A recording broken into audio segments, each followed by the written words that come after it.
안녕하십니까. 행복한 아침 이재용입니다. 안녕하세요. 정예인입니다. 오늘은 8월 8일 화요일이고요.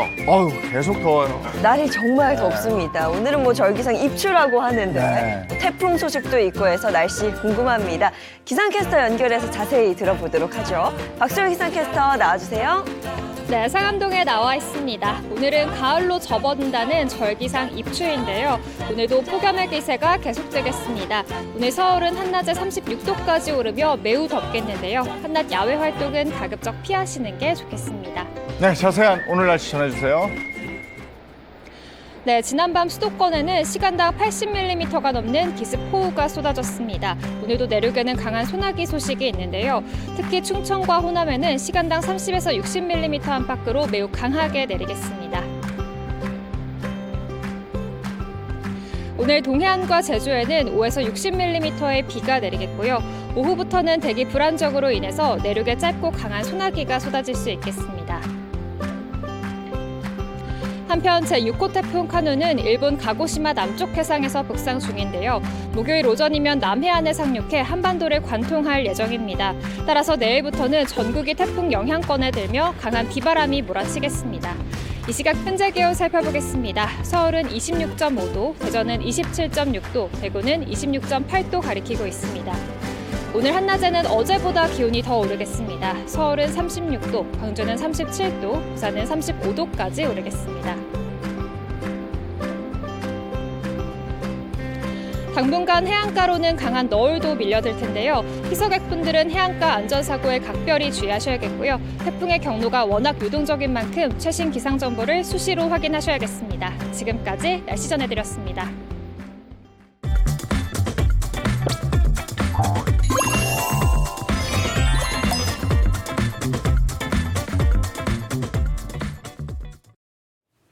네, 화제 이슈를 발빠르게 전해드리는 모닝 브리핑 순서입니다. 방송인 홍규 씨와 함께합니다. 어서 오세요. 안녕하세요. 네, 첫 번째 이슈부터 전해주시죠. 네, 최근 전국 곳곳에서 묻지마 칼부림 사건이 터지고 있어 시민들이 공포에 떨고 있는 가운데 지하철 내 오인 신고로 인한 대피 소동이 벌어지는가 하면 묻지마 칼부림 테러를 예보하는 알림 서비스까지 출시돼 파장이 예고되고 있습니다. 그야말로 사회가 묻지마 범죄로 인해 몸살을 앓고 있습니다. 최근 지하철에서 테러 의심 신고가 있었어요? 그렇습니다. 지난 6일 경찰과 소방당국에 따르면 이날 오후 8시 36분쯤 김포공항행 지하철 9호선 급행열차에서 승객들로부터 이상한 냄새가 난다. 사람들이 뛰어다니고 넘어지고 있다. 역사 안에 난동범이 있다는 등 의심 신고가 20여 건 접수됐습니다. 이 같은 의심 신고로 인해 열차는 신논현역에 정차했고 불안에 떨었던 승객들이 역사 밖으로 긴급하게 뛰어나가면서 계단에서 넘어지는 등 큰 혼란을 빚으면서 자칫하면 더 큰 사고로 이어질 뻔한 아찔한 상황이 벌어졌습니다. 이게 평소 같으면 그냥 해프닝으로 지날 수도 있어요. 그런데 극도의 긴장감 속에 있는 상황에서 누가 깍 그랬단 말이에요. 네. 뭐야? 이러고 그게 일파만파되거든요. 맞습니다. 그 정도로 이날 이제 공포가 큰 건데. 네, 맞습니다. 말씀하신 것처럼 이날 승객들이 이렇게 동요하게 된 정확한 원인은 아직까지는 파악되지 않고 있는데요. SNS 등에서는 방탄소년단 팬들이 SNS 라이브 영상을 시청하다가 소리를 지른 게 소동의 원인으로 지목되고 있습니다. 한 네티즌은 BTS 멤버 슈가가 콘서트 직후 라이브 방송을 하면서 몸에 새긴 타투를 공개했는데 당시 지하철을 타고 있던 BTS의 팬들이 이를 보고 신이 나서 소리를 질렀다면서 고성을 들은 옆칸 사람들은 패닉이 와서 갑자기 대피하기 시작했고 경찰 신고가 접수되면서 가스 누출이나 칼 소지 루머가 퍼졌다고 전했는데요.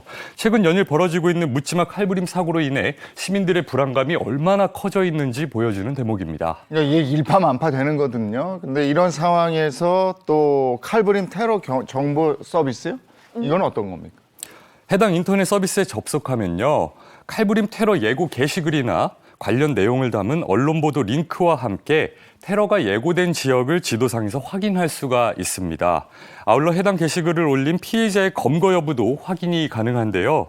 해당 사이트는 서비스 웹페이지에 안전한 치안이라는 자부심을 가지고 있던 대한민국 사회가 무너져가고 있다는 위기감을 느꼈다면서 이러한 공포적인 시기에 저희는 최소한 누군가가 무책임하게 인터넷에 올린 살인 예고글에 대한 정보를 우리 시민들에게 제공해 조금이라도 그들의 불안감을 덜어주고 싶다는 생각을 하게 됐다고 운영 취지를 밝혔습니다.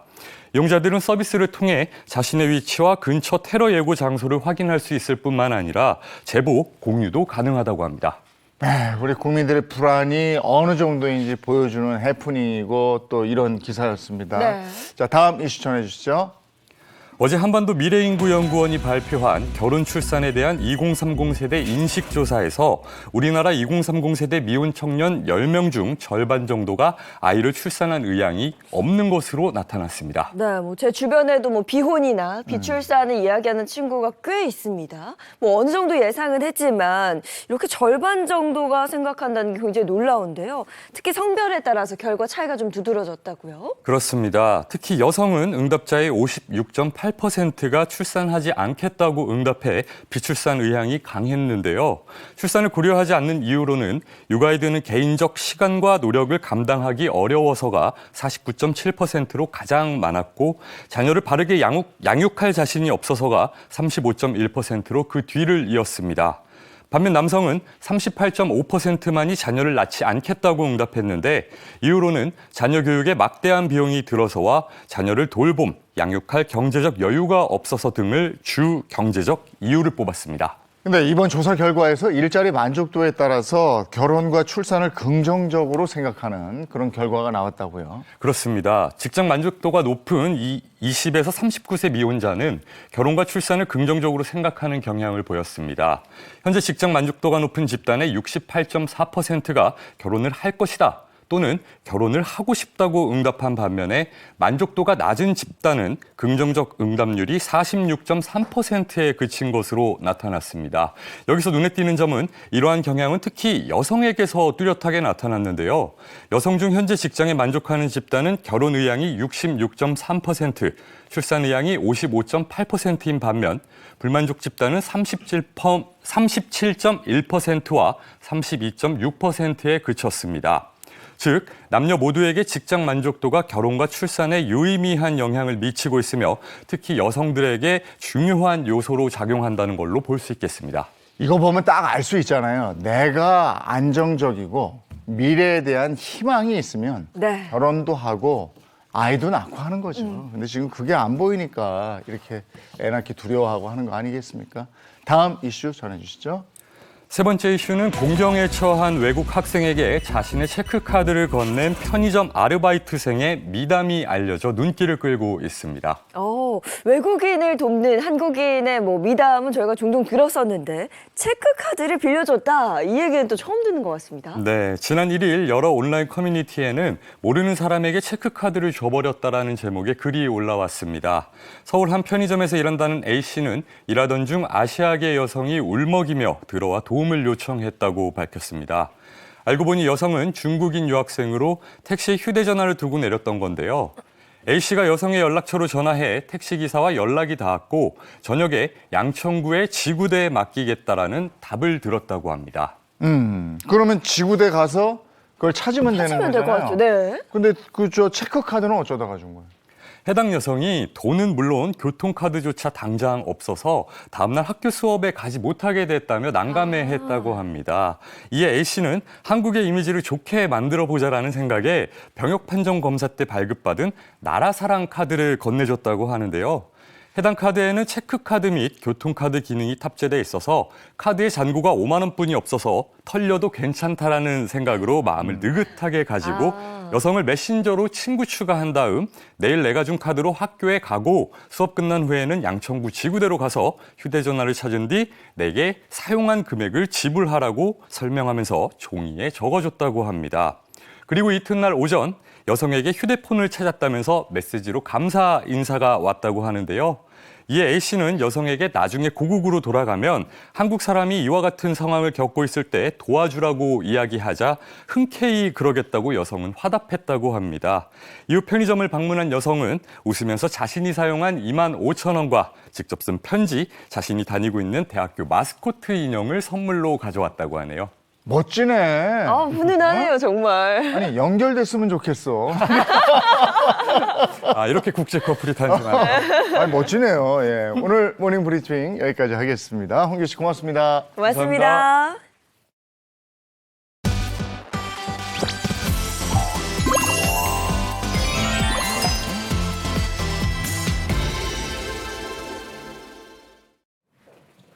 네, 100세 인생을 위한 건강 정보 나누겠습니다. 윤영미 아나운서 어서 오세요. 네, 안녕하세요. 반갑습니다. 윤영미입니다. 네, 반갑습니다. 또 한지민 내과 전문의, 배우상 한의학 박사, 김정은 식품영양 박사 함께합니다. 어서 오세요. 안녕하세요. 네, 반갑습니다. 네, 오늘 8월 8일이고 이렇게 무더위 속에 어김없이 입추가 왔습니다. 네. 가을이 온다는 입추예요. 그렇죠. 가을에 문을 여는 입추긴 한데 날이 여전히 더워요. 네. 근데 더운데 또 입추고 가을이 온다니 약간 아쉬운 마음이 들기도 하고 그렇습니다. 그래요. 그래도 어쨌든 말이 살찌고 하늘은 높고 뭐 이런 가을이 온다 뭐 이런 거지 않습니까? 그렇죠. 예. 근데 이게 가을이 왔다는 건 또 겨울이 온다는 뜻이고 어. 겨울이 지나면 또 한 살 더 먹는다. 이런 게 또 생각이 또 드네요. 왜 웃는지 아시겠죠? 예인 씨는 나이 먹는 게 아니라 젊음으로 가는 길이에요. 아. 이제 인생의 하이라이트, 화양연화, 전성기로 가는 길이고. 네. 걱정이 많아졌어요 요즘에. 아, 저는 그럼 오히려 이 시기를 즐겨야겠습니다. 누려야 그렇죠, 되죠. 그렇죠. 네. 예. 자, 오늘 입추 얘기를 저희가 꺼낸 이유가 있죠. 건강혁명 오늘 주제 뭘지 영상으로 보시죠.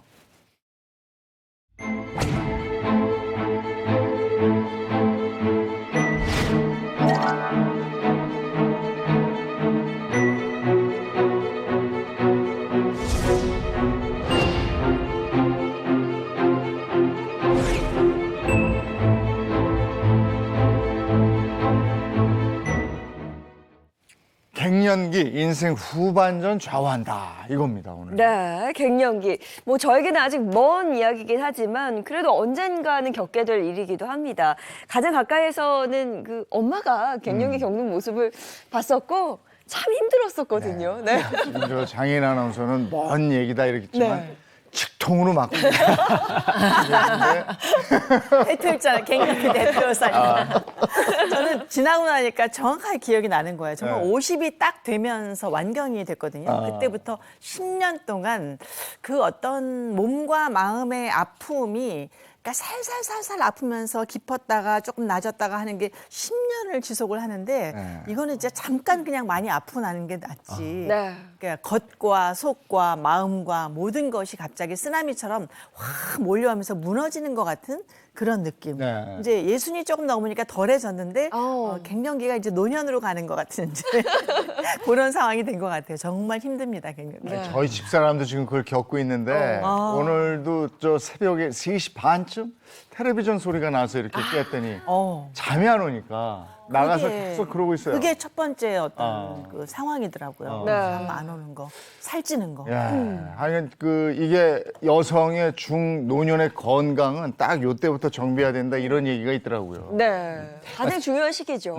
맞습니다. 그래서 갱년기를 노년기의 시작이다 이렇게 생각하시는 분도 있긴 하겠는데요. 사실 갱년기다라고 하는 단어의 뜻을 살펴보게 되면 조금 다른 의미를 찾아볼 수 있습니다. 바로 갱자가 다시 갱자를 가지고 있거든요. 그래서 다시 새롭게 인생을 시작한다라고 하는 의미일 수도 있습니다. 그래서 갱년기를 어떻게 지내느냐에 따라서요. 찬란한 봄이 계속될 수도 있고요. 또 추운 겨울이 지속될 수도 있는 것입니다. 아, 뭔가 다시 시작하려면 그런 성장통을 겪듯이 네. 갱년. 예? 근데 우리가 여기서 갱년, 갱생의 갱 이런 거 좀 느낌이 이상해서 새로운 인생을 새롭게 탄생시키는 네. 뭐 이런 의미예요. 리셋이라고. 그죠? 저는 그런 느낌 들더라고요. 그 축구하면은 왜 전반전, 후반전이잖아요. 네. 중간 하프타임이라고 하나요? 네네. 네, 잠깐 재정비하는 시간. 네. 딱 갱년기가 그런 아. 기간이 아닐까. 사다리를 타고 뭔가 인생의 제 2라운드를 네. 향하는 기간. 네. 그런 희망의 기간이었으면 좋겠는데 갱년기를 지나는 그 구간이 너무 힘들다고 그래서 오늘 갱년기를 한번 뿌리 뽑아보도록 하겠습니다. 먼저 갱년기의 정의부터 알고 가죠. 네. 우리가 여성들이 나이를 먹게 되면은 사실 그냥 나이 먹는 게 아니라 난소도 노화가 진행이 되잖아요. 그러면 여성 호르몬도 떨어지게 되고 배란도 안 하게 됩니다. 그래서 그걸 바로 폐경이라고 하고 또 다른 말로는 완경이라고 하는데요. 우리가 생리가 이제 한 1년 정도 끊어진 시기, 그때를 폐경이라고 합니다. 근데 그 전후 시기를 갱년기라고 하는 거죠. 한의학에서는 초경이 약 14세 시작, 14세에 시작을 한다고 합니다. 그리고 나서 49세가 되면 천계라고 하는 물질 자체가 줄어들면서 여성 자체가 생리를 하지 못하게 되고 아이를 잉태할 수 없는 시기가 된다고 하죠. 그래서 한의학적인 이 천계, 여성답게 만들어진 물질 자체가 줄어든다고 볼 수 있는데요. 이때 여러 가지 다양한 증상들이 나타날 수 있습니다. 바로 여성 건강에 방패 역할을 했던 물질이 사라지기 때문이죠. 건강의 방패요. 맞습니다. 여성 건강을 그동안 지켜줬던 이 물질이라고 하는 여성 건강의 방패가 바로 여성 호르몬이라고 할 수 있습니다. 그런데 이 여성 호르몬 자체가 급격하게 줄어들면서 정말 다양한 증상들이 나타나실 수 있거든요. 그래서 이 시기를 어떻게 보면 질병의 폭풍기다 이렇게 얘기할 수도 있겠습니다. 네, 맞습니다. 우리가 이제 갱년기를 사실 제2의 사춘기라고 해서 사춘기랑 비교를 하잖아요. 근데 사춘기는 사실 이제 시간이 지나면 이렇게 지나가는데 갱년기는 사실 그대로 방치하면 이게 다른 질병으로 이어지는 경우들이 사실 많이 있습니다. 그래서 특히나 더 주의를 해서 봐야 되는 거죠. 네, 궁금한 게 너무 많은데요. 보통 언제쯤 갱년기가 오나요? 네, 보통 처음 시작은 한 40대 중후반부터 시작을 해서 점차적으로 진행을 합니다. 그러다가 우리가 생리가 완전히 없어지는 그 폐경이 있잖아요. 그때 이후에 한 1년 정도까지가 이제 그 폐경 이행기, 그때가 이제 갱년기라고 정의를 하게 되는데요. 보통 우리가 한 그 기간이 한 4년에서 7년 정도, 요 정도 유지가 됩니다. 아, 이게 4년에서 7년이에요? 아, 난 언제 끝나나 했더니 좀 더 기다려야 이거 되는구나. 생각보다 굉장히 긴 거예요. 그러게. 길었어요. 네. 저는 한 10년 정도 제가 아, 갱년기 그래요? 겪은 것 같고 아주 심각했던 건 한 5년 정도 어. 그리고 지금 12년 정도 됐는데도 아직도 제가 막 발바닥이 한 밤 10시만 되면 막 뜨거워져요. 네, 그리고 잠이 안 오고 약간 추웠다 더웠다 하는 건 아직까지도 있거든요. 어떻게 보면 영원히 가는 게 아닌가 좀 걱정스러워요. 아니, 나는 그럼 언제까지 새벽 3시에 깜짝 놀랐어. 그래서 어떤 증상이 나타나요? 네, 그럼 이제 시청자 여러분들도 같이 한번 체크를 해보시면 좋을 것 같은데요. 보면은 이제 여기서 몇 개가 증상을 가지고 있는지 한번 손가락으로 체크해 보시면 됩니다.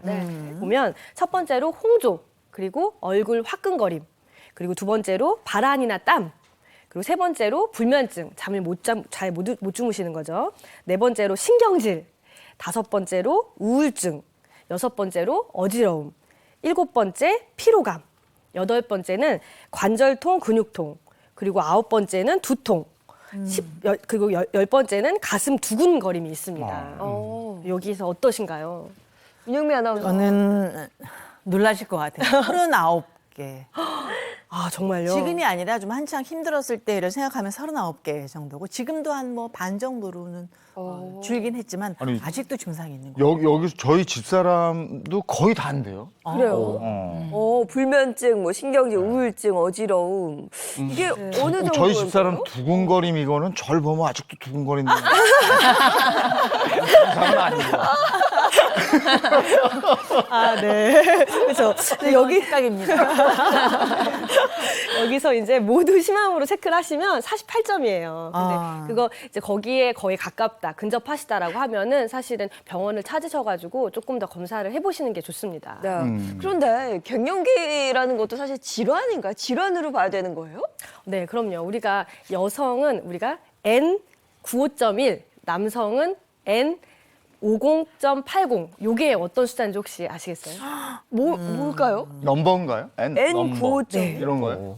아주 잘 아시고 계시는데요. 이게 바로 병명 코드입니다. 우리가 이제 진료를 보고 뭐 약을 처방하고 할 때 국가에다가 이제 질병 코드를 이렇게 넣게 되는데요. 이 갱년기가 여성 갱년기, 남성 갱년기가 이렇게 코드로 딱 잡혀 있습니다.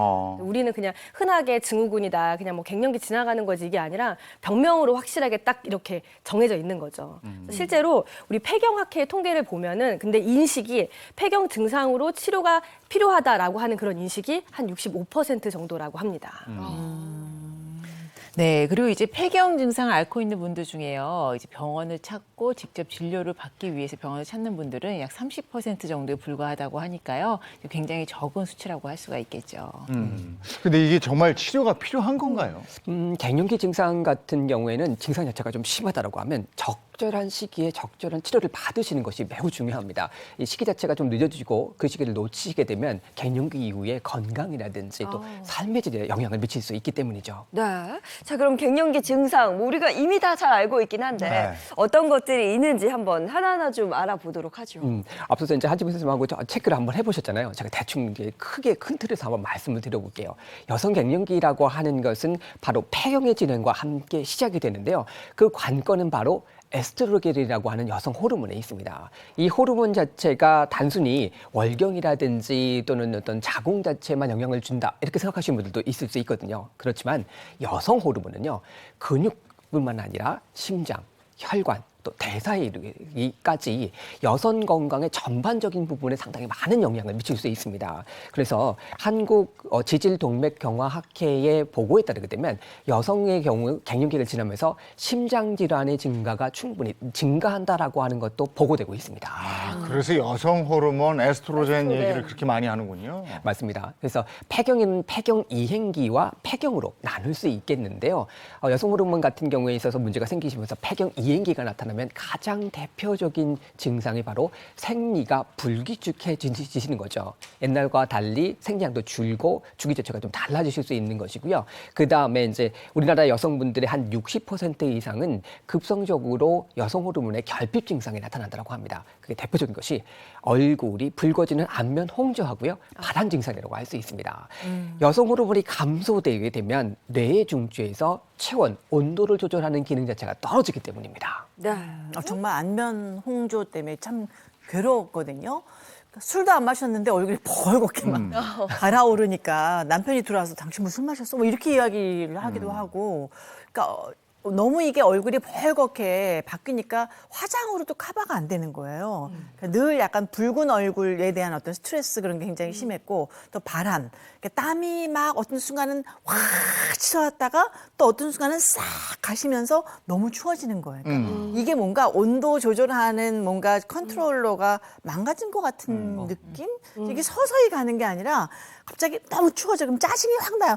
왜 이렇게 추워? 이렇게 되고. 너무 더워. 에어컨 시켜. 이렇게 되니까 주변 사람들이 힘들어지고 또 저도 눈치를 보게 되는 거예요. 나만 추운가? 나만 혹시 안 더우세요? 뭐 이렇게 자꾸 되고 하니까 정신적으로도 이게 위축이 되더라고요. 네, 맞습니다. 이제 그런 증상이 가장 일반적인 증상인데요. 이 환자분들에 따라서 그거보다도 훨씬 더 심하게 오시는 분들도 계시고, 또 어떤 분들은 아예 증상이 없이 지나가시는 분들도 있긴 있습니다.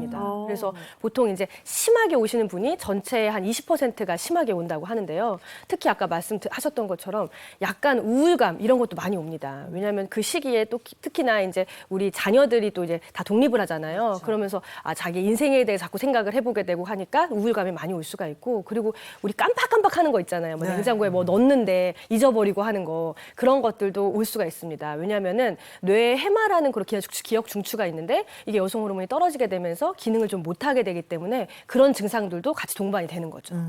그래서 이런 호르몬 결핍이 지속적으로 진행이 되게 되면 집중도 잘 안 되는 집중 장애도 나타날 수 있고요. 단기 기억 장애, 또 신경 과민이라든지 또 기억력이 감소되는 이런 정신적인 불안 증상도 따라올 수 있습니다. 뿐만 아니라요, 피부가 건조해지고 위축되는 증상도 나타나고요. 근육통이라든지 또 관절 통증과 같은 피부 관절 계절염뿐만 아니라 골다공증이 진행되면서부터 골절의 위험도 증가할 수밖에 없습니다. 네. 보통은 이제 완경과 함께 갱년기가 찾아오는데 호르몬의 변화가 굉장히 급격해지는 시기고, 이 시기에 아무래도 뭐 안면 홍조, 발하는 기본이고요. 우울증이나 여러 가지 기억력 저하 같은 갱년기 증상이 나타난다. 그런 얘기입니다. 네, 제가 표를 한번 정리를 해서 표를 준비를 했는데요. 네. 50대의 폐경으로 인한 질환들입니다. 그래서 먼저 폐경 전후로 급격하게 여성 호르몬이 감소를 합니다. 그리고 혈관 운동성 장애, 우울증과 같은 그런 심리적, 정신적 증상, 그 이후에 이제 피부가 많이 위축이 되는 거죠. 그리고 시간이 지날수록 비뇨생식기 증상 이런 것들도 나타날 수가 있습니다. 더 나아가서 골다공증, 동맥경화증 발병 위험과 치매 위험까지도 증가하게 되는 겁니다. 여기서 특히 우리가 좀 알아야 할 그런 질환들이 있을까요? 네, 우리가 나이 들면 왜 오줌이 찌끔찌끔 나온다 이렇게 하시는 분들 있잖아요. 요실금, 요것도 거기 여성 호르몬 부족에 의해서 생기는 질환 중에 하나입니다. 아니 그것도 갱년기 증상 중에 하나예요. 네, 우리가 이제 여성 호르몬이 감소하게 되잖아요. 그러면은 아까 피부 위축 이런 것처럼 질도 약간 위축되고 요로 그리고 그 방광에는 상피가 약간 위축이 되게 됩니다. 그러면 우리가 방광 조절 능력이 좀 떨어지게 되고 그러면 밤에 소변 자주 보러 가게 되고 맞아요. 그리고 이게 기침이나 재채기 같은 거 하게 되면 소변이 좀 조금씩 새게 되고 그리고 그런 게 자꾸 반복되게 되면은요 사실은 방광염, 요도염 이렇게 염증으로도 빨리 이행이 될 수가 있는 겁니다. 삶의 질이 굉장히 저하네. 네. 의욕도 많이 사라지고. 그렇습니다. 이런 어떤 방광염뿐만 아니라 또 주의하셔야 될 게 심혈관 질환에 대해서 상당히 주의를 하셔야 됩니다. 폐경전 여성인 경우에는 같은 동일한 연령대의 남성에 비해서요, 이 심혈관 질환의 비율이 상당히 낮습니다. 그래서 여성 호르몬이 보호하고 있기 때문이죠. 그런데 폐경이 진행되면서 여성 호르몬이 감소하게 되면 아무래도 몸속에 있는 좋은 콜레스테롤 수치인 고밀도 콜레스테롤 수치가 낮아지게 되고요. 또 나쁜 콜레스테롤인 저밀도 콜레스테롤 수치가 상당히 높아지게 됩니다. 고지혈증이라고 하는 증상들이 발생하게 되면서 심혈관 질환이 많이 발생할 수 있거든요. 그래서 고혈압이라든지 협심증 또는 동맥경화증과 같은 증상의 발병 위험 자체가 폐경 이후에는요. 남성과 비슷한 수준으로 올라오게 됩니다. 그래서 폐경이 되면서부터는 이 심혈관 질환들을 무엇보다도 중요시하게 관리를 하셔야 되는데 폐경 후에 여성에서 이 심혈관 질환 사망률을 보니까 암으로 인한 사망보다 2배나 더 많다라고 보고돼 있습니다. 네. 저는 갱년기 여성들이 조심해야 될 거 이러면 아무래도 골양이 줄어든다, 뭐 그래서 골다공증 막 네. 이런 얘기 많이 들었거든요. 저는 그 골다공증으로 인해서 한번 눕기 시작하면 그거 진짜 회복이 그렇게 어렵다는 말 많이 들었었어요. 네, 맞습니다. 왜냐하면요, 이 골다공증이 우리가 그냥 구멍만 이렇게 뽕뽕 나는 그런 질환이 아니라 한 번 넘어져가지고 낙상하거나 부러지거나 이렇게 되면은 정말 다른 질환들이 뭐 폐렴이라든지 이런 질환들이 병발하기 때문에 사실 골다공증이 굉장히 주의를 해야 되는 질환인데요. 이 갱년기가 되면 여성 호르몬이 떨어지면서 이 골의 이런 이 흡수가 더 빨라지게 됩니다. 그러면서 골다공증이 더 많이 발전을 하게 되는 거죠. 특히 폐경 1년 전부터 골 손실이 급격하게 진행이 되고 그리고 한 3년 동안 지속이 되게 됩니다. 그래서 특히나 이 골 손실이 많이 일어나는 부위는 이런 척추, 골반, 대퇴부 이런 부분들이 많이 일어나게 되는데요. 근데 문제는 요즘은 사실 젊은 갱년기도 늘어나고 있다는 거예요. 젊은 갱년기요? 무서워지는데. 네, 이거 뭐예요? 저도 남일 같지가 않은데요. 이제 40대 초반부터 이제 폐경, 갱년기 이게 이제 오기 시작하는 거죠. 아, 그래요? 일찍 오네. 조기 폐경이 증가한다. 왜 그런 걸까요? 사회적으로 요즘 보니까 결혼과 출산을 경험하지 않고 중년으로 넘어가신 분들이 상당히 많아요. 또 임신하고 출산을 한다 하더라도 과거보다 이 출산 비율이 상당히 적은 분들이 많거든요. 이렇게 출산 자체가 적어지는 것, 이 출산이라고 하는 것은 바로 난소가 쉬는 시간을 준다라고 했습니다. 그래서 이 갱년기가 오는 것을 상당히 늦출 수 있는 그런 시간이라고 볼 수 있는데 아무래도 이 횟수 자체가 줄어들다 보니까 여성의 경우 40대 초반에 갱년기 증상이 나타난다라고 하면 그때는 한 번쯤 이 조기 폐경을 의심해 볼 수 있겠습니다. 근데 몰랐던 걸 좀 많이 배우네요. 출산이 난소에 쉬는 시간을 주기 때문에 폐경을 늦춰준다. 저는 이거 처음 알았습니다. 네, 맞아요. 그런데 이제 문제는 이제 제가 말씀드린 건 40대 초반이잖아요. 네. 40대 초반에도 그나마 늦은 편입니다. 만약에 한 20대, 30대에 이런 조기 폐경이 오게 되면은 요거는 바로 불임하고 연결이 되는 거잖아요. 그렇기 때문에 만약에 그때 그런 조기 폐경이 온다라고 하면 정말 적극적으로 치료를 해야 됩니다. 젊은 갱년기의 경우에는 적극적인 치료가 필요한데 그게 아닌 경우에도 적극적인 치료가 필요합니까? 네, 안면 홍조 같은 경우에 예를 들어 볼 수가 있어요. 만약에 뭐 유방암이나 자궁암 이런 인자가 별로 없는 분이시라면 안면 홍조 같은 경우에 우리가 보통 한 5년 정도 지속된다라고 얘기를 하거든요. 근데 그 중에서 한 3분의 1은 10년 정도까지도 이 안면 홍조가 지속이 된다고 저희가 알려져 있습니다. 근데 이제 이게 병원 가서 치료를 우리가 호르몬 치료를 조금 해보면 또 쉽게 좋아지는 또 증상 중에 하나거든요. 그래서 이런 걸로 너무 고생하시지 말고 이거는 병원에 와서 상의를 한번 해보시는 게 좋습니다. 네. 특히나 이제 우리가 이제 뭐 그냥 민간요법이라든가 이런 걸 계속 써서 넘어서는 이게 해결되지 않는 경우가 특히 많이 있거든요. 그렇기 때문에 그 치료 시기가 굉장히 중요할 텐데 언제가 치료 시기로 가장 좋은 거예요? 일단 폐경 이행기라고 해서 생리가 줄어드는 시기, 이때부터 한번 치료 시기를 고려해 보실 필요가 있습니다. 만약에 안면 홍조나 발한 증상이 많이 심하다라고 하면 폐경이 되는 시기쯤에서부터 치료를 시작하시는 것이 좋겠고요. 대부분 아마 50대에 많은 경험을 하실 거예요. 그래서 50대 여성분이라고 하면 이때는 한번 내가 몸이 너무 힘들어, 증상이 너무 많아, 이렇게 하면 치료를 한번 고려해 보실 필요가 있고요. 이때 적극적으로 치료하시는 게 상당히 도움이 되고, 60대라고 하면 특별하게 증상은 없지만 그래도 옛날 같지 않아라고 하는 느낌이 들다고 한다면 그 검사를 통해서 병원에서 치료 시기를 잡으시는 게 좋겠습니다. 특히 심혈관 질환 같은 경우는요, 50대에서부터 한 5년에서 10년 사이에 그때 예방을 하셔야지 앞으로 관리가 잘 되시니까 요때 시기를 가장 적절한 시기라고 볼 수 있겠습니다. 그러게요. 근데 갱년기라는 게 몸도 몸인데 저희 엄마를 보니까 좀 우울한 감정을 좀 많이 느끼시는 직접 것 같더라고요. 경험해보셨어요? 그게 왜 그러냐면 몸이 무너지는 거는 네. 몸으로 감당을 하면 되는데 몸이 어떤 전반적으로 이렇게 상태가 악화가 되다 보니까 정신적으로 나 이제 여자가 아닌가 보다. 이제 생리도 마치게 되고 하니까 그런 기분과 함께 내가 어떤 그 살아있는 의미, 무기력증 막 이런 것들이 저는 오더라고요. 그래서 정말 실제로 먹구름이 쫙 껴서 이 무릎까지 가득 차 있는 것 같은 기분? 그런 거를 평생 처음 느꼈어요. 정말 차 타고 이렇게 몰고 가다가도 내가 삐까닥하면은 진짜 삶을 등질 수도 있겠구나 뭐 이런 생각은 해본 적이 없는데 갱년기가 심하다 보니까 뭔가 삶의 어떤 그 우울증인 에너지가 거죠. 네. 생기지 않고 되게 우울해지는 거예요. 좀 갱년기 우울증 약도 먹고 그랬거든요. 갱년기 뭔가 우울증. 예, 이것도 진짜 심각한 것 우울하지 같아요. 않으면 짜증나고 짜증나지 않으면 신경질 나고 네. 뭔가 무기력하고 이게 굉장히 저는 무섭더라고요. 진짜. 갱년기 우울증에 대해서 한번 알아보죠. 그냥 우울증하고 갱년기 우울증은 어떤 차이가 있습니까? 네, 이제 우리가 과거에는 갱년기 우울증의 원인을 봤을 때 우리가 늙고 그러면 이제 거울 보고 그런 피부도 좀 이렇게 상하고 그러면 그런 모습을 노화의 과정을 내가 보는 게 심리적으로 좀 위축이 되고 또 이렇게 활동할 때 신체적으로도 위축이 되고 이거를 이제 우울증의 원인으로 봤었거든요. 근데 그게 아니라 신경생리학적으로 그냥 호르몬 자체가 떨어지는 것 자체가 우울증을 유발한다라고 합니다. 여성 호르몬과도 좀 관련이 있는 거죠. 맞습니다. 그래서 여성 호르몬이 감소하게 되면 우리 몸속에 스트레스 호르몬 자체가 활성화가 됩니다. 그리고 감정에 영향을 미칠 수 있는 이 신경절단 물질인 세로토닌이라고 하는 물질 자체가 감소하게 됩니다. 그래서 우울감이 발생하게 되죠. 이로 인해서 지속하게 되면 우울증이라고 하는 것이 발생하게 되는데요. 갱년기 우울증은 일반 우울증하고 조금 다른 면이 있습니다. 뭐가 다르냐? 바로 갱년기로 인한 여러 가지 증상들이 신체적인 증상들이 따라오기 때문이죠. 그래서 그쪽에 대한 부분 자체를 잘 관리하시는 것이 무엇보다 중요할 수 있겠습니다. 몸이 건강하면 그냥 뭐 정신 상태도 이렇게 건전할 수 있잖아요. 근데 몸이 자꾸 아프고 힘들고 하니까 정신적으로도 뭐 이렇게 살아서 뭐 하나 이런 생각이 솔직히 들기도 하고요. 내가 지금까지 뭐 하러 살아왔지? 앞으로는 뭘 위해 살아오지? 나는 뭔가? 뭐 이런 생각을 뒤늦게 정말 제2 사춘기라는 말이 맞는 것 같아요.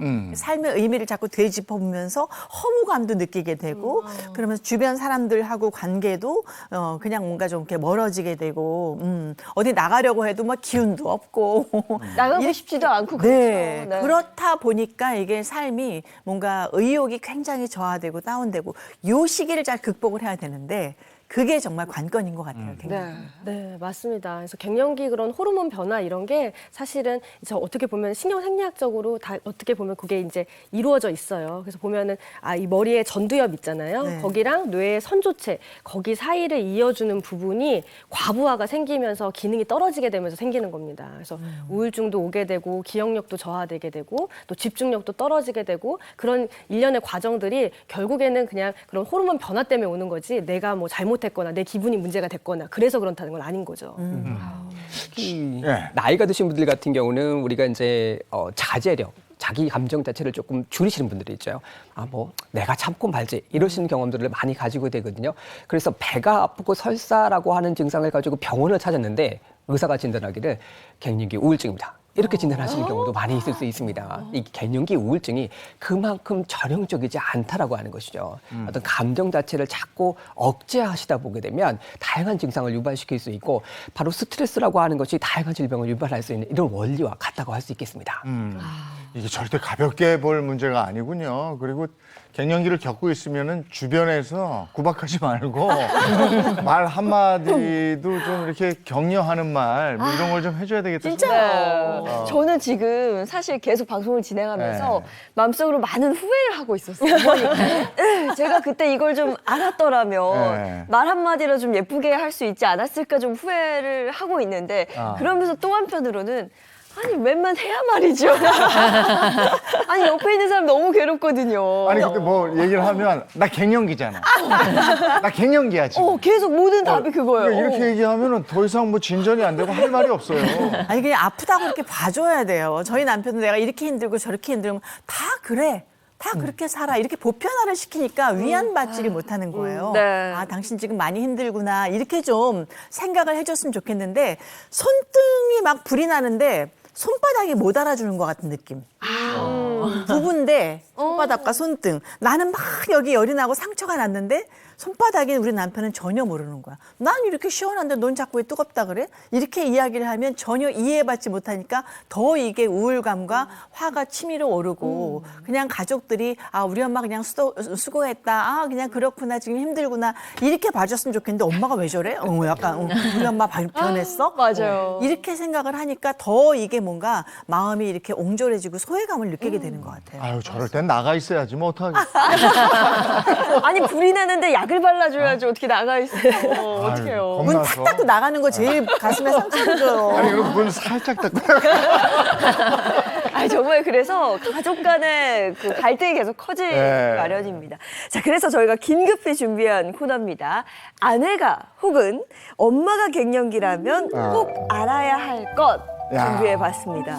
이거 집중해서 봐야 되겠네. 네. 남편분들 지금 귀가 쫑긋하실 것 같아요. 어떻게 해야 되는지 한번 보자고요. 네, 그리고 또 요즘 예민해진 엄마를 둔 전국의 딸들도 오늘 이 시간 한번 주목해보시면 좋을 것 같습니다. 먼저 엘양의 사연입니다. 남자친구와 데이트를 하러 나간다고 하자 엄마가 갑자기 울었어요. 넌 이제 엄마보다 남자친구가 더 좋지? 모든 남자친구가 1순위지? 하시는데 몹시 당황스러웠어요. 우리 엄마는 이성적이고 내가 힘들 때마다 조언을 해주는 강한 사람이었는데 도대체 우리 엄마에게 무슨 일이 일어나고 있는 걸까요? 아, 이성적이고 강한 엄마였는데 딸이 남자친구하고 데이트하러 간다는데 울어버렸어. 아니 지금 딸이 놀란 거예요. 왜 그렇죠. 이러지? 이렇게. 이런 반응은 상상을 못한 거였는데 왜 이러는 거야? 네, 앞서 말씀드렸던 것처럼 우리 갱년기 여성의 5분의 1 정도는 정말 심하게 앓습니다. 그게 뭐냐면 이제 우울증, 불안감, 뭐 수면장애 이런 게 온 건데요. 사실 지금 엄마는 굉장히 공포스러운 상태를 이제 겪고 계신 거죠. 그래서 이럴 때 이제 엄마 왜 그래 진짜 뭐가 문제야 막 이렇게 얘기를 하면은 엄마 상처를 굉장히 많이 받습니다. 맞아요. 그래서 요거는 갱년기 자체가 원인이다. 이 사람이 지금 병을 가지고 있다라고 이해를 하고 말도 조금 더 예쁘게 하고 그리고 조금 더 이해하려고 하는 그런 모습을 가족이 보여주시는 게 좋지 않을까 나는 생각합니다. 엄마랑 데이트할게. 뭐 엄마 뭐 먹고 싶어요. 이렇게 해줘야죠. 말 한마디거든요. 근데 그 맞아. 한마디가 따뜻한 말 한마디. 다 알고 있는데 그렇게 어렵고 힘듭니다. 자, 이어서 두 번째 사연 제가 바로 전해드릴게요. 요즘에 정말 아빠가 불쌍해 죽겠어요. 엄마가 정말 누가 봐도 말이 안 되는 이유로 아빠에게 신경질을 내거든요. 갱년기가 사람을 이렇게까지 바꿔놓을 수 있나요? 아, 이 이런 호르몬이 부족해지면 막 화가 나는 건가? 왜냐면 화가 나요. 저한테보다도 저희 막내 애한테 애랑 이제 다투기 시작하는 거죠. 네. 막 짜증내고. 아니 수학하고 그렇게 무모하게 싸우나? 소리를 아니 그 모를 수도 있지 그걸 왜 이렇게 소리를 질러요? 그러니까요. 정말 가장 소중한 사람이 가족이잖아요. 근데 가장 만만한 사람들이 가족이어서 그런지 저도 이제 우리 집 세 남자가 이렇게 일하고 딱 들어갔을 때 막 치킨 시켜 먹고 TV를 막 보고 있어요. 네. 딴 데 같으면 우리 너무 화목하다 사진 찍자 와 뭐 이렇게 할 텐데 갑자기 딱 들어 니네끼리 먹냐? 나 지금 고생하고 왔는데 어. 이런 속상하죠. 정말 솔직히 그런 마음이 이렇게 우욱하고 내 몸에서 뭔가 다른 내가 이렇게 확 올라오는 것 같은 느낌? 근데 그걸 내가 알아요. 아는데 제어가 안 되는 거야. 그래서 후회하고 그러지 말아야지 하다가 또 어느 순간에 말도 안 되는 것 같고 저도 막 여자친구랑 계속 전화하고 있으면 너는 엄마 얼굴 안 보니? 그럼 여자친구 얼굴 하루 종일 보니? 막 이렇게 그런 그 내 자신이 바뀌는 걸 보고 아 이게 정말 내가 나를 컨트롤할 수 있는 시기가 아니구나 갱년기라는 것이 그런 걸 느꼈어요. 아마 지금 TV 보고 계시는 분들이 아니 우리 집도 그런데 나도 그런데 많이 생각하실 것 같아요. 이럴 때는 그럼 선생님 어떻게 하는 게 가장 좋을까요? 사실 뭐 정답이 딱 정해져 있을 거라고 생각은 되지 않는데요. 일단은 두 분이서 어머님 아버님 두 분이서 일단 운동부터라도 뭐 시작을 해보시는 게 어떨까 싶습니다. 일단 대화를 하다 보고 또 공감을 하시고 산책이라도 또 같이 하시려면 저절로 이제 대화를 좀 늘어나실 수 있으니까 운동하시는 것도 상당히 좋은 방법이 되지 않을까 생각을 해봅니다. 네. 오늘 운동하다 싸운다. 같이 운동하다 싸워요. 또 없을 것 같은데. 맞아요. 요즘같이 날씨가 38도까지 올라갈 때는 또 그러니까요. 공감이 되실 수 있을 것 같은데 일단 여성분들 같은 경우 이 폐경기가 되면은 문제가 뭐냐면 골량이 옛날보다 한 5분의 1 정도가 줄어든다고 합니다. 그래서 근육량을 좀 키워주시기 위해서라도 그냥 운동하러 가라고 하시는 것보다는 같이 끌고 나가셔서 뭐라도 좀 하시는 거 이것이 필요하실 것 같습니다. 알겠습니다. 자, 이어서 세 번째 제이양 제 얘기인가요? 제이양 사연입니다. 전해드릴게요. 엄마가 뭐만 하면 나 갱년기잖아 라는 말을 입에 달고 삽니다. 더워. 나 갱년기잖아. 추워. 나 갱년기잖아. 아유 잠 안 와. 나 갱년기잖아. 짜증나. 나 갱년기잖아. 아니 이렇게 갱년기라는 말을 남발해도 되는 건가요? 이거 우리 집 아니에요? 우리 집 얘기 아니에요?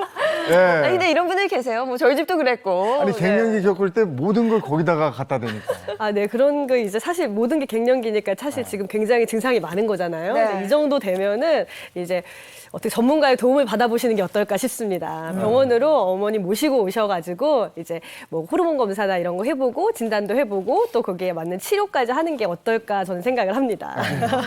지금 우리가 여성 갱년기에 집중했는데 남자 갱년기도 있다는 얘기 들었어요. 예, 맞습니다. 여성의 폐경과 비슷하게 증상을 앓고 있는 남성분들에 네. 대해서 이 남성 갱년기라고 하는 용어가 있긴 합니다. 이거 들어봤다니까요. 요즘에는 많이들 얘기해요. 맞아요. 네. 맞습니다. 근데 이제 여성의 폐경과는 다르게요. 모든 남성이 겪는 건 아니고 개인차가 심하기 때문에 남성 호르몬 결핍 증후군 정도로 이제 말씀드릴 수가 있겠는데요. 근데 아직도 이제 일반인들은 그냥 남성 갱년기 이렇게 용어를 쓰고 있습니다. 이거는 그럼 언제 나타나는 거예요, 남성 갱년기? 추적 연구 결과를 보니까 40대가 되면서부터 남성들 같은 경우 남성 호르몬인 이 테스토스테론이라고 하는 수치가 1.6%씩 매년 감소한다라고 합니다. 그래서 이 혈중에 남성 갱년기라고 하는 부분은 혈중의 테스토스테론 수치가 이미 비정상적으로 감소가 되어 있고 그와 부합되는 증상이 있을 때 이때를 남성 갱년기라고 정의를 할 수 있겠습니다. 수치 자체가 보면은 증상 자체가 나타나지 않고 그냥 수치만 낮아진다고 해서 남성 갱년기라고 하지는 않고요. 한번 수치 자체 통계 자체를 비교를 해보니까 40대에서부터는 약 한 24.1%가 좀 나타난다고 하는데 평균 40대 이상의 남성들이 약 28.4%가 남성 갱년기를 겪고 있다라고 보고를 했습니다. 자기 증상을 표현을 한 것이죠. 50대가 되면 28.1%가 되는데 70대가 좀 특이합니다. 70대가 44.4%가 남성 갱년기 증상이 있다고 지금 자기 표현을 했었습니다. 남성이 확실히 여성보다 늦게 나타나는데 그래도 증상이 있으니까 갱년기라는 표현을 쓸 거 아니겠습니까? 네, 남성 갱년기 증상은요, 크게는 신체적 증상, 심리적 증상, 성적 증상, 그리고 혈관 운동성 증상으로 나눠볼 수가 있는데요. 신체적 증상은 말 그대로 진짜 피로, 무기력감, 그리고 복부 비만, 체지방 증가 이런 게 바로 신체적 증상이고요. 성적 증상은 성욕 감퇴, 발기부전, 성기능 장애가 있을 수 있습니다. 그리고 심리적 증상은 기억력 감퇴, 집중력 저하, 우울, 초조, 불안, 짜증, 귀찮음 이런 게 증가하는 경우고요. 혈관 운동성 증상은 안면 홍조라든지 발한, 불면증, 식은땀 이런 것들이 있을 수가 있습니다. 이재호 아나운서 뭐 해당하는 아니 저도 여러 가지가 있어요. 네. 근데 이거보다도 좀 더 구체적으로 검사하는 게 있을까 모르겠는데 걱정스러운데 예. 내가 갱년기구나 이렇게 딱 알 수 있는 거야. 일단 아까 말씀드린 대로 테스토스테론 수치가 어떤 형태로 변화가 있는지를 확인하는 것이 네. 좋겠고요. 사실 뭐 증상 자체가 조금씩 다르기 때문에 혈중 남성 호르몬 수치와 증상이 부합되는 경우가 남성 갱년기라고 생각을 해보시면 좋겠습니다. 그렇지만 뭐 이게 다 검사하실 분은 없잖아요. 그래서 제가 자가 진단할 수 있는 방법들을 한번 여기 준비를 해봤으니까 한번 들어보시고 이재원 아나운서가 저거 한번 해당될 것 같습니다. 네. 한번 들어보시고 난 다음에 확인해 보시면 좋겠습니다. 첫 번째, 키가 줄었다. 두 번째, 기력이 없다. 세 번째, 체력이나 지구력에 감퇴가 있다. 네 번째, 성욕 감퇴가 있다. 다섯 번째, 삶의 즐거움이 줄었다고 느꼈다. 여섯 번째, 울먹이거나 흔히 짜증이 난다. 발기가 예전보다 덜 강하다. 또 운동 능력이 최근에 떨어진 것을 느낀 적이 있다. 저녁 식사 후 바로 잠에 빠져든다. 또 일의 수행 능력이 최근에 떨어졌다. 어떠신가요? 저 한 6개, 6개. 네, 6개 여섯 개. 되는데. 네. 그래도 많은 것 같은데? 저는 저희가 생각해보면 한 3개 정도 됐는데요. 어. 3개? 3개 이상이 예라고 하면 갱년기 증상이 있다고 볼 수 있겠습니다. 갱년기네. 그럼 우리 집사람이 나 갱년기잖아 이러면 나도야. 이렇게 얘기를 해야 되겠는데. 근데요, 진짜 이 남성 갱년기도 만만하게 볼 게 아닙니다. 네. 이 남성 갱년기도 계속 되게 되면은요, 비만이나 뭐 심혈관 질환, 뭐 고지혈증 같은 이런 대사증후군으로까지 이어질 수가 있기 때문에 사실 이 남성 갱년기도 그냥 노화 현상이다 이렇게 보는 게 아니라 적극적으로 대처할 필요가 있습니다. 그러면 남성 갱년기 예방법 같은 거 혹시 있나요? 네, 일단은 남성 갱년기가 이제 이런 증상들이 있어서 내가 해당이 되는 것 같다라고 하면은요, 요 테스토스테론이라고 해서 이 남성 호르몬 수치를 검사를 한번 해봅니다. 그래서 만약에 이게 떨어져 있는 경우라면은 이제 적극적 치료를 해야 되겠죠. 뭐 약을 드시던지 아니면 뭐 주사를 맞던지, 뭐 주사도 3주 간격으로 맞을 수도 있고 뭐 한 3개월 간격으로 맞을 수도 있고 그렇습니다. 근데 이렇게 우리가 남성 호르몬을 주입해주면서 요 시기를 넘어가면서 가장 중요한 거는 사실은 생활 관리입니다. 그래서 먹는 음식도 좀 관리를 해야 되고 그리고 운동. 특히나 근육 운동 같은 걸 하시면 남성 호르몬에 도움이 되기 때문에 그렇게 운동을 많이 하시게 되면 결국에는 이런 테스토스테론이나 이런 것들이 이제 좋아지게 되면서 이런 주사 치료나 이런 거를 끊게 되는 경우도 있을 수가 있습니다. 그러면 남성 호르몬 분비를 촉진하는 식품은 뭐가 있습니까?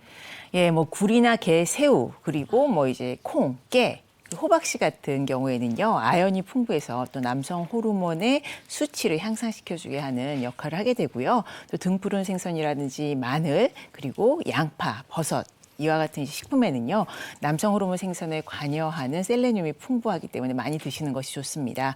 그리고 견과류와 또 콩에 들어있는 성분 같은 경우에는요, 마그네슘이 많이 들어있거든요. 이 경우에는 남성 호르몬의 혈류를 좀 자극해가지고요, 테스토스테론이 풍부하게 해주는 역할을 하기 때문에 좀 챙겨서 드시는 것이 좋겠습니다.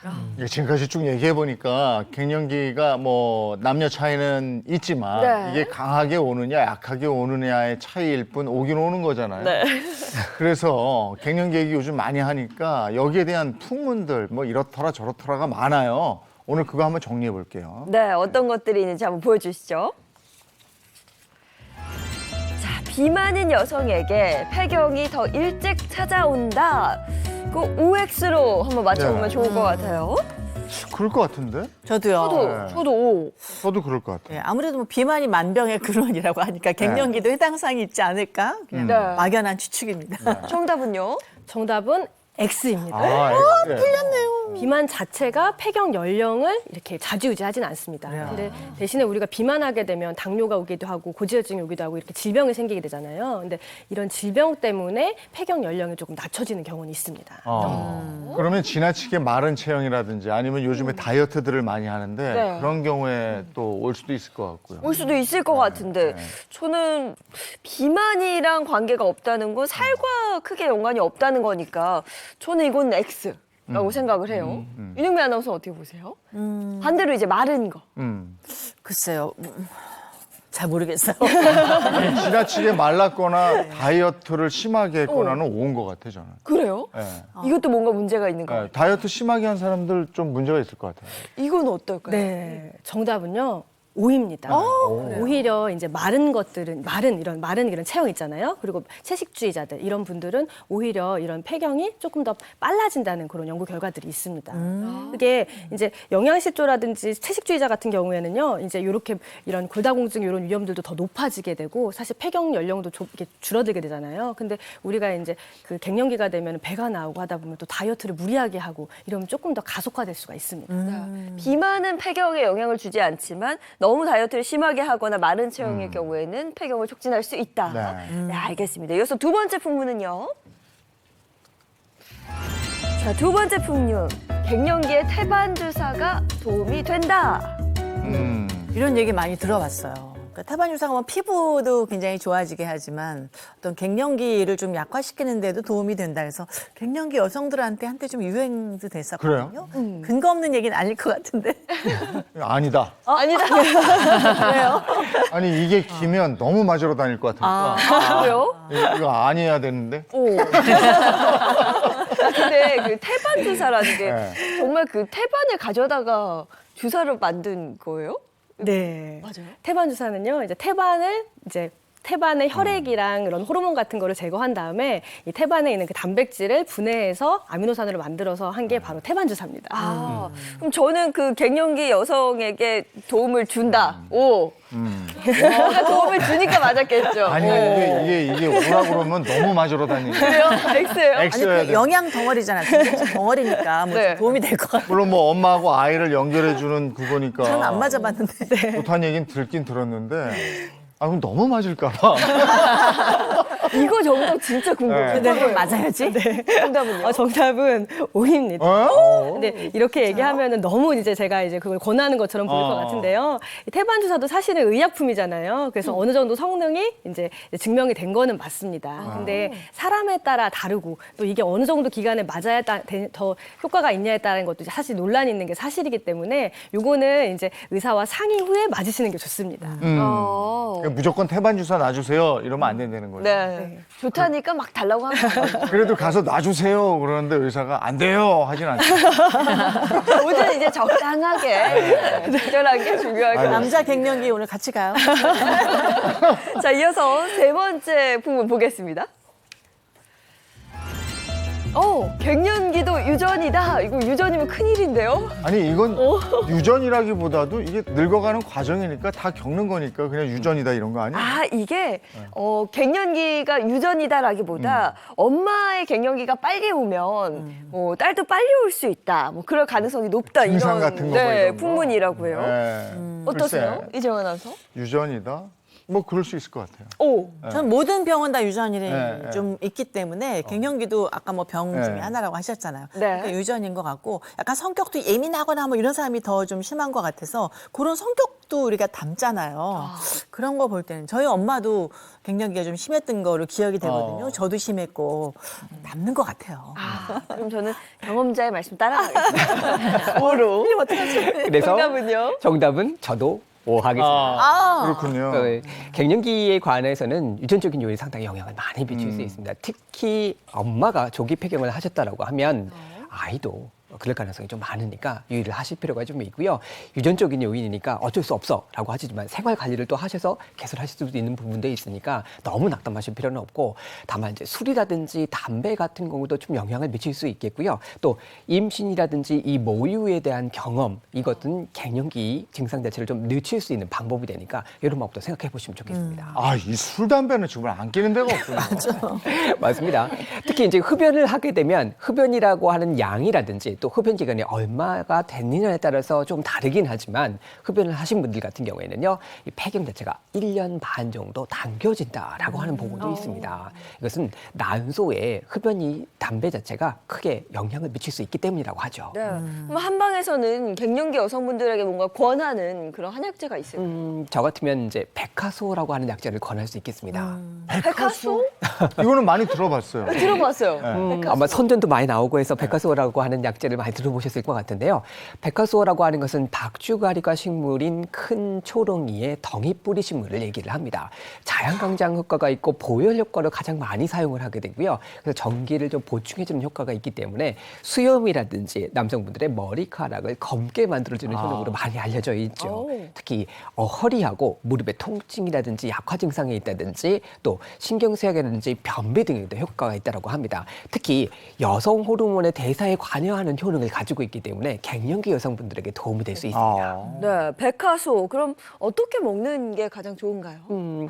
쉽게 편하게 드신다라고 하면 끓여서 약채로 드시는 것을 권할 수 있겠는데요. 물 1리터를 준비를 해주시고요. 백화소 한 4g에서 한 6g 정도를 준비해서 거기다 넣으시고 여기에다가 보혈 기능을 조금 높이기 위해서 당귀나 자격 같은 걸 넣어주신 다음에요. 약방에 감초 있죠? 여기 대추를 한 2g씩 넣어주셔서 한 10분 정도 확 끓으세요. 많이 끌어올리시게 되면 그때 불을 좀 낮췄다가 30분 정도 은근하게 달아두셨다가 드시면 좋겠습니다. 네. 이거 뜨끈하게 먹습니까? 차게 먹습니까? 몸이 좀 차신 분들은 따뜻하게 드시는 것을 좀 권하고 특히 추운 겨울에는 따뜻하게 드시는 게 좋겠고요. 요즘같이 여름에는요. 끓여 놓으셨다가 냉장고에 넣어놓으시고 시원하게 차려 드셔도 좋겠습니다. 네. 이거 예전에는 들으면 이 재료를 어디서 구하지 싶었는데. 아, 요즘 뭐 바로. 네, 그렇죠. 인터넷으로 다 구할 수 있는 거니까요. 네. 아마 다 돼 있는 것도 올걸요? 백화소 기억하시면 좋을 것 같고. 네. 또 심할 경우에 호르몬 치료를 한다는 얘기도 제가 들었거든요. 근데 뭐 호르몬 치료가 좋긴 좋은데 이게 부작용이 있다는 얘기를 들어서요. 네, 우리가 이제 갱년기 여성들이라고 하면은 이 호르몬 대체 치료에 대해서 한 번쯤은 다들 생각해 보십니다. 근데 이제 얘가 워낙 이제 뭐 부작용도 있다, 아니면 뭐 밖에서 하는 건 좋지 않다 이런 얘기도 많이 하시고 하니까 걱정이 참 많으신 부분이기는 합니다. 호르몬 치료는 그럼 부족한 여성 호르몬을 인위적으로 주입해 준다 뭐 이런 겁니까? 네, 이게 이제 여성 호르몬인 이제 에스트로겐을 주입을 하는 겁니다. 근데 이제 이게 보통은 유방이랑 자궁에 작용을 많이 하기 때문에 만약에 오랫동안 사용을 하게 되면 유방암이나 자궁암의 위험을 조금 높일 수 있다는 그런 연구 결과가 있기 때문에 이거를 치료를 하실 때는 유방이나 자궁을 계속 이제 검진을 하면서 하시는 게 좋고, 근데 이게 또 안면 홍조나 이런 데는 또 효과가 빠르게 좋고 그렇기 때문에 단기간 내에도 또 잠깐 써볼 수도 있고, 근데 오히려 또 이게 대장암이나 직장암은 감소시켜준다는 사실 연구 결과가 있습니다. 네, 그래서 이제 요거는 사람에 따라서 적재적소에 뭐 잠깐 쓰다가 끊든지 아니면 오래 쓰더라도 우리가 뭐 저용량을 쓰던지 아니면 그 검사를 해가면서 쓰던지 이런 식으로 이렇게 적용을 해볼 수가 있습니다. 이거는 그야말로 의사하고 저 치료 방법을 잘 논의해서 해야 되겠네요. 무조건 가서 나 호르몬 놔주세요 하면 안 될 것 같아요. 네. 이거 말고도 운동이나 식이요법 이런 걸로 극복할 수 있는 방법도 있긴 있는 거죠. 분명히 있죠. 네. 그래서 그럼 땀을 한번 내보면 운동하는 어떨까 싶어요. 그래서 갱년기가 되면 근육 운동이 상당히 중요하게 됩니다. 뭐 사실 뭐 모든 영역대에 있어서 운동이라고 하는 것은 상당히 중요한 습관 중에 한데요. 하나이긴 한데 이 갱년기 특히 이때가 되면은 운동을 해주시는 것이 필요합니다. 왜 특히 갱년기 여성이 운동을 하는 게 중요할까요? 갱년기가 되면 이제 남성 여성 호르몬이 줄어들잖아요. 그때 하시는 우리 어머님들의 얘기가 있습니다. 뱃살이 너무 늘었어. 나이살이 왜 이렇게 나와? 이렇게 생각하시는 분들이 있습니다. 적게 먹어도 살이 안 빠진다고 하시는 거죠. 여성 호르몬이 감소가 되면요. 그때 이제 에너지를 대사하고 또 단백질을 합성하는 기능 자체가 떨어지게 돼서 적게 먹는다고 해도 이게 먹는 것이 대대로 나가는 게 아니고 쌓이게 됩니다. 또 갱년기가 오게 되면 앞서도 말씀드렸던 것처럼 골다공증이 좀 쉽게 생기실 수 있다고 말씀을 드렸잖아요. 뼈를 지탱하고 있는 근육 자체가 약해지면 어떻게 되겠습니까? 뼈가 와르르 무너지실 수 있습니다. 따라서 근육을 잘 키우고 근육량 자체와 근력을 키우는 운동 자체가 매우 필요하게 됩니다. 그래서 운동을 제가 준비를 했거든요. 우리 갱년기 시기 나오실까요? 나갑니다. 앞에서 한번 배워보도록 하겠습니다. 네. 예. 선생님 어려운 거 아니죠? 네. 오늘은 간단하게 집에서 해보실 수 있는 쉽게 할수 운동을 있는 준비를 운동? 해봤습니다. 네. 일단 어떻게 할까요? 첫 번째 운동은 버드독이라고 하는 운동입니다. 이름 좀 어려운데요. 버드독? 네. 운동 자체를 하실 때 양팔을 어깨 넓이 자체로 이렇게 벌리시고 또 양다리는 무릎 자체가 이제 골반 너비와 같이 똑같이 해서 엎드리시는 겁니다. 제가 한번 네. 어떤 자세를 잡아드릴게요. 자, 무릎을 한번 잡으셔서 골반 너비하고 똑같이 잡으시고 난 다음에 양손은 어깨 너비와 같이 해서 이렇게 엎드려 주세요. 이렇게 여기 하이플랭크 자세라고 보시면 될 것 같은데요. 이 상태에 엎드려 주신 상태에서 오른손과 왼발을 앞으로 쭉 뻗어주십니다. 이렇게 쭉 뻗은 상태에서 최대한 일직선으로 유지하시는 게 좋겠고요. 이때 복근, 예, 배에 힘을 주셔야지 좀 안 떨리세요. 복근에 힘을 좀 주시고 난 다음에 더 허리와 골반 상태에 이게 기립근을 좀 강화하시고 골반적인 자체를 강화하실 수 있는 운동이거든요. 그래서 여기 자체의 곡선 자체가 이렇게 유지하실 수 있도록 약간 다리를 위쪽으로 살짝 들어주시는 것도 좋은 자세일 수 있습니다. 이렇게 유지하고 난 다음에 한 5초간 지속되시고 다시 자세를 바꿔주시겠습니다. 왼손하고 오른다리를 쭉 올려주셔서 배에 힘이 쫙 들어가요. 맞습니다. 복근 자체가 좀 길러지고요. 특히 이제 척추 기립근 자체를 좀 유지하실 필요가 있습니다. 이렇게 5초 정도 벌려주시는 거를 한쪽 다리, 한쪽 한쪽 스트레치 해주는 거를 약 5번씩 하셔가지고 한 세트로 하셔가지고 총 3세트를 해보시면 좋겠습니다. 제가 자세를 한번 잡아드릴게요. 왜 왼쪽 다리가 더 안 되죠? 오른쪽. 네. 잡아주실 때 평행 자세를 유지하시는 거거든요. 손을 앞으로 뻗으신 상태에서 고개는 살짝 앞을 보세요. 앞을 보시고 그리고 배에 힘 주시고 다리를 위쪽으로 들어주실게요. 이렇게 하시면 골반 자체가 조금 잡아지는 곡선 자체가 잡으시는 걸 느끼실 수 있습니다. 이 자세. 이거. 힘드시죠? 이거 좀 네. 해줘야 생각보다 좀 힘드실 것 같아요. 예, 반대쪽. 이쪽은 자세. 좀 난데 예, 예. 그 반대쪽이 좀 잘 안 되네요. 이럴 때는 어떻게 보면 어느 골반 한쪽에 자체가 있어. 조금 틀어져서 그러실 수도 있습니다. 교정을 받으시는 것도 좋으실 것 같아요. 네. 예, 이게 버드독이라고 하는 운동이셨고요. 그 다음에 이제 두 번째 운동은 이제는 힘들게 하셨기 때문에 뒤로 누우실 겁니다. 누울까요? 네. 쉬는 거예요, 그냥? 자, 쉬시면 안 되죠. 어느 운동이니까. 누운 상태에서 이렇게 발이 또 골반 상태, 무릎 자체가 이렇게 정확하게 직각을 이룰 수 있도록 특히 이제 발 같은 경우는 저쪽 바깥에 있는 평면을 밀고 있다라고 하는 생각으로 가지시고 자세를 유지하신 상태에서 앞으로 팔을 이렇게 직선으로 올려주실 겁니다. 네. 이 상태에서 왼손과 오른쪽 다리를 아래쪽으로 내려주실 겁니다. 이렇게 반대쪽으로 내려주시고요. 또 제자리 돌아오신 다음에 반대쪽으로 이렇게 내려주셨다가 다시 제자리 들어오십니다. 여기 한 세트로 해서 10번 정도, 10회 정도 한번 시행을 해보시면 좋겠습니다. 잘하고 있는 건가요? 예, 제가 봐드릴게요. 자, 일단 자세를 좀 취해보실게요. 다리 들어주시고, 발 같은 이쪽에 무릎 자체를 90도로 유지하시고, 여기 골반 각도 자체도 90도 유지해주시면 좋습니다. 또 발끝은 살짝 당겨주시면 좋겠고요. 조금 더 강하게 해보신다면, 이렇게 양쪽 다리 사이를 벌려주시면 좋습니다. 네. 이러면 배에 힘이 좀 들어가죠. 허벅지하고 배에 힘이 꽉 예, 들어가요. 맞습니다. 네. 그러시고 양쪽으로 이렇게 앞으로 나서 평면을 좀 유지한 상태에서 오른손과 왼다리를 아래쪽으로 내려주실 겁니다. 이렇게 내려주실 이렇게. 겁니다. 예, 3초간 버텨주실 겁니다. 하나, 하나, 둘, 둘, 셋. 다시 제자리 돌아오시고 반대쪽으로 이렇게 내려주시고 허벅지의 3초간. 힘이 강하게 들어가는데요. 그렇죠. 복근에 걸리는 힘 자체가 좀 다르고 골반적으로 좀 강화하실 수 있는 운동이 되거든요. 이렇게 3초간 하나, 둘, 셋 벌려주시고 다시 제자리 들어오신 다음에 이렇게 번갈아 반대쪽 하면서? 내려가시고 예, 이렇게 유지해주시고 다시 제자리 들어오십니다. 예. 근력이 많이 생기겠어요. 네, 생각보다 복근 자체를 우리가 막 윗몸 일으키기를 강하게 하신다고 해서 근력이 갑자기 늘는 건 아니거든요. 그래서 이렇게 지속적으로 운동해 주는 게 오히려 좀 더 편안하게 하실 수 있는 운동이 되실 수 있겠습니다. 팔 근육도 강화되는 것 같아요. 또 팔 쪽도. 팔뚝살도 좀 줄일 수 있는 방법이 될 수 있겠죠. 그 다음에 마지막으로 바로 또 누워진 상태에서요. 이 상태에서 이번에는 무릎 자체를 세워주시고 이렇게 팔 자체를 아래쪽으로 내신 상태에서 그대로 엎드리실 겁니다. 브릿지라고 하는 운동인데요. 이 상태에서 골반 자체를 말아 올리시면서 위쪽으로 올리십니다. 이렇게 쭉 당겨서 올리실 거예요. 예. 이때 무릎에서부터 어깨 너비까지 이 손 자체가 직선으로 유지하실 수 있게끔 눌러주시면 좋습니다. 3초간 유지하고 다시 내려주시고 다시 위로 3초간 유지해서 올리셨다가 내려주시면 됩니다. 제가 자세를 한번 봐드릴게요. 예, 내려주시고요. 네. 저 자세는 잘 다시. 나오는 것 같아. 이 자세도 잘 나오시는 것 같은데요. 그래요? 네, 마지막 운동이시니까 이렇게 자체를 좀 잡아주신 상태에서 자 올려주실 겁니다. 올린 상태에서 위로 숨들이면서 올라가셨다가 내려갈 때는 가슴뼈, 흉추에서부터 요추, 꼬리뼈까지 하나씩 닿는다는 생각으로 천천히 내려가실 겁니다. 네, 내려가시는 거를 천천히 확 내려가지 마요. 네, 확 내려가지 마시고 꼬리뼈까지 닿는다라는 느낌으로 다시 올라오셨다가 이 운동은 굉장히 할 만한데요. 네, 마지막에 좀 주무시기 전에 마지막 정리 운동으로 해보시면 좋을 것 같아요. 침대 위에서 해도 괜찮고 소파 위에서도 맞습니다. 네, 괜찮겠네요. 침대에서 이렇게 해주실 수 있어요. 살살살 위에서 닿는다는 느낌으로. 닿는 느낌으로 네, 천천히 내려가시면 좋습니다. 이 운동 잘 맞으시는 것 같아요. 저 이걸로 하겠습니다. 링만에서는 이 운동을 반드시 하시는 걸로 이거 괜찮네요.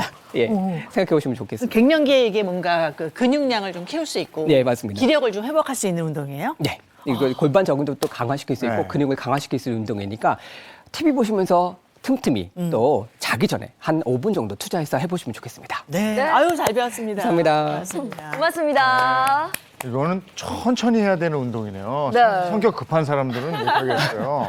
스트레칭 겸 근육 운동. 네. 자, 이렇게 운동했으면 이제 좀 먹어야죠. 갱년기도 역시 먹는 걸로 극복했으면 좋겠어요. 먹는 거 굉장히 중요합니다. 근데 뭐 오늘이 뭐 절기상 입추라고 하긴 하지만 여전히 날이 더워서 네. 저는 김정은 선생님 테이블에 불이 있나부터 확인을 했거든요. 불이 없습니다. 우리 어머님들도 쉽게 따라할 수 있는 요리 제가 이동해서 한번 배워보도록 하겠습니다. 네. 자, 이동해 볼게요. 갱년기에는 그래도 잘 먹어야 갱년기를 극복할 수 있지 않을까 싶은데 도움이 되는 음식은 뭐가 있을까요? 부탁합니다. 네, 날이 참 무덥죠. 그래서 불을 사용하지 않고 최대한 간단하게 또 갱년기를 극복할 수 있는 음식을 준비를 했는데요. 네. 자, 오늘은 두부를 이용한 연어 오픈 샌드위치를 준비를 했습니다. 와, 두부와 연어의 조합이면 네. 딱 건강식의 느낌이 납니다. 그렇죠. 네, 일단 뭐 빵은 좀 피하시는 게 좋고, 그렇죠? 그래서 이제 빵 대신에 두부를 이용해서 샌드위치를 할 텐데 오늘은 이제 연어까지 올려가지고 좀 보기에도 또 한 입으로 이렇게 아름답게 먹을 수 있는 그런 음식을 준비를 해봤습니다. 자, 재료를 한번 소개를 해드릴게요. 네. 우선 뭐 두부. 뭐 가정마다 다 있으시죠? 두부랑 이제 훈제 연어 준비를 했고요. 여기에 이제 성글게 다진 양파 그리고 이제 오늘은 소스를 어떤 것으로 하냐 하면은 이제 그릭 요거트 좀 꾸덕한 요거트 있죠. 그릭 요거트에 소금 후추 넣고 다진 마늘을 좀 섞어가지고 요거를 이제 소스로 발라줄 겁니다. 자, 그리고 위에 이제 향신료를 좀 더해줄 텐데요. 오늘은 이제 크러쉬드 페퍼, 고추를 이제 빻은 거라고 생각을 하시면 되고요. 요게 이제 케이퍼. 연어 먹을 때 이제 같이 곁들여지는 그런 약간 한국으로 치면은 장아찌처럼 좀 새콤하면서 이런 케이퍼의 그 향이 나는 그런 게 있고요. 그다음에 딜이라는 향신료가 있습니다. 그렇죠. 네, 딜은 뭐 아마 이런 연어 요리 먹을 때 많이 곁들여져 나올 텐데 이제 미나리과 향신료입니다. 그래서 쉽게 구할 수 없을 경우에는 제가 대체할 수 있는 걸 좀 몇 가지를 준비했는데 네. 네, 송송 썰은 쪽파라든지 요즘 이제 청양고추, 그죠? 매콤하죠. 청양고추 준비를 해주시고 또 깻잎. 예, 요 중에서 선택을 하셔서 딜 대신에 또 사용을 하셔도 좋을 것 같습니다. 네, 좀 낯선 재료들이 있어서 네. 이럴 거면 사 먹는 게 낫지 않나 싶었는데 네. 대체할 수 있는 걸 다 알려주셨네요. 네네, 맞습니다. 네. 그리고 소스는 어떻게 하나요? 네, 소스 굉장히 간단한데 오늘도 뭐 마찬가지로 쉽게 만들 수 있는 방법 알려드릴 텐데요. 네. 보통 뭐 크림치즈라든지 이제 그런 것도 사용하게 되면 열량도 높고 또 맛도 좀 자극적일 수 있는데 이제 그릭 요거트에 소금 간 해주시고 후추 조금 넣어주시고요. 그다음에 가른 마늘까지 넣어가지고 소스를 준비를 해보겠습니다.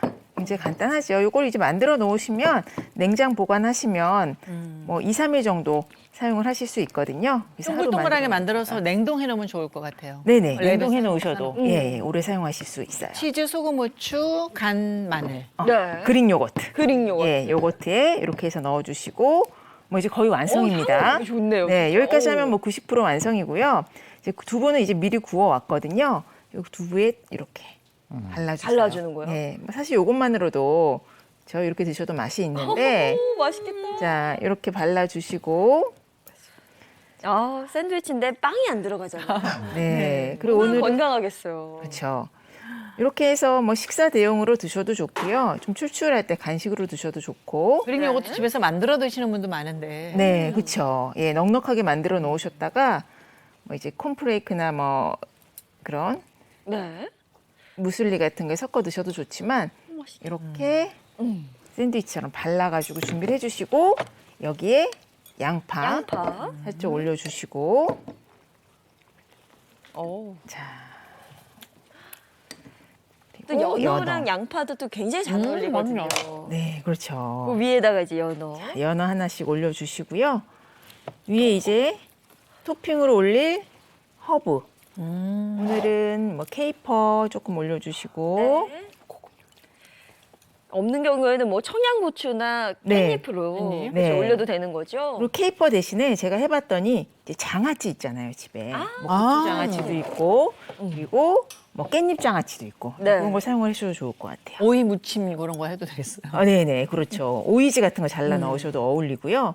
이렇게 좀 새콤하면서 그런 톡 쏘는 향이 있는 걸 사용하시면은 잘 어울립니다. 그래서 케이퍼까지 올렸고, 너무 크러쉬 예쁜데요? 페퍼까지. 두부하고 그릭 요거트가 이렇게 잘 어울리는지 몰랐어요. 아, 맛있어. 못 참고 먹었는데 너무 맛있어. 이렇게 해서 아주 쉽게 네네. 완성을 해봤습니다. 네. 사실 뭐 두부나 연어 하면 저는 단백질이 가장 먼저 떠오르는데 맞죠, 선생님? 맞습니다. 이 두부하고 연어라고 하는 것은 고단백, 저탄수화물의 아주 대표적인 식품이라고 할 수 있겠죠. 특히 두부 같은 경우는 섬유질도 풍부하게 있거든요. 그래서 나이 불문하고 연령 불문하고 드시면 도움을 되실 수 있고요. 갱년기 오게 되면 이게 여성 호르몬 문제가 생기실 수 있잖아요. 이때 두부 속에 이소플라본이라고 하는 항산화 물질이 상당히 많습니다. 그래서 몸에 상당히 상당히 많이 도움을 받으실 수 있고 연어 같은 경우는 오메가3가 상당히 풍부하죠. 나이가 드시면서 또 갱년기 오시면서 혈관에 문제가 생길 수 있으니까 항산화 역할을 하기 때문에 같이 챙겨 드시면 이왕 드시는 거 좋은 거 드시는 게 훨씬 좋겠죠. 정말 맛있네요. 아니, 두부하고 연어가 이렇게 어울릴 줄 몰랐어요. 네? 야, 와. 너무 궁금해서 제가 막 달려와서 먹어봤는데 와 이게 회초밥 같아 이렇게 보면. 너무 맛있어요. 초밥처럼 보이네요. 교수님 이거 팔아주세요. 너무 매일 먹고 담백하면서 너무 맛있네요. 네. 어떠세요? 맛있다. 한지민 선생님. 너무 맛있습니다, 진짜. 깜짝 놀랐습니다. 네. 저도 이렇게 중간에 먹었는데 이따가 그릭 요거트 어떤 거 쓰시는지 한번 물어봐야 될 것 같습니다. 그러니까 또 갱년기에도 단백질 섭취를 잘 하셔야 된다는 얘기예요, 그죠? 네. 아이들한테 양보하지 말고 고기가 있으면 드세요. 얘네들은 더 오래 먹어요. 운동도 하시고요. 자, 오늘 갱년기 건강에 대한 얘기 나눠봤습니다. 고맙습니다. 고맙습니다.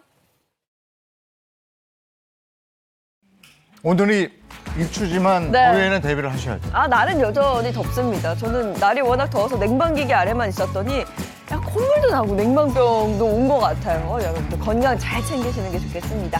좋은 하루 보내시고요. 저희는 내일 아침 7시 30분에 돌아올게요. 행복한 아침, 행복한 하루 되십시오. 고맙습니다. 고맙습니다.